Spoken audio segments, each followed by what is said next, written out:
સાવરકુંડલામાં હિન્દુ યુવા સંગઠન દ્વારા 108 કાનુડા સાથે ભવ્ય શોભાયાત્રા કાઢવામાં આવી હતી। સાવરકુંડલા જન્માષ્ટમીના પાવન પર્વ નિમિત્તે સાવરકુંડલામાં ભવ્ય શોભાયાત્રાએ શહેરને રંગીન બનાવ્યું હતું। વિશ્વ હિન્દુ પરિષદ અને બજરંગ દળ પ્રેરિત હિન્દુ યુવા સંગઠન યુવાનોએ આ આયોજનને સફળ બનાવ્યું હતું।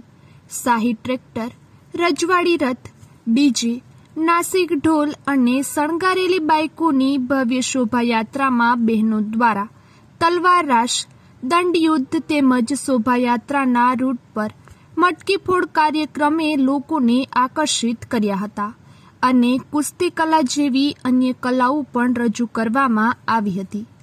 હજારોની સંખ્યામાં ભક્તો ઉમટી પડ્યા હતા અને ભગવાન શ્રી કૃષ્ણની વિવિધ મૂર્તિઓ, ઢોલ, નગારા અને ધૂન વગાડતા લોકોએ વાતાવરણને ભક્તિમય બનાવ્યું હતું।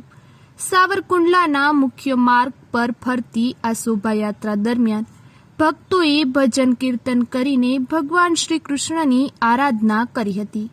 આ શોભાયાત્રા સાવરકુંડલાની સાંસ્કૃતિક વારસાનું પ્રતિનિધિત્વ કરતી હતી અને શહેરની એકતાનું પ્રતીક બની હતી। અહેવાલ સતીશ પાંડે, સાવરકુંડલા। વિશ્વ હિન્દુ પરિષદ બજરંગ દળ પ્રેરિત હિન્દુ યુવા સંગઠન દ્વારા જન્માષ્ટમી નિમિત્તે વિરાટ શોભાયાત્રા કાઢવામાં આવી હતી।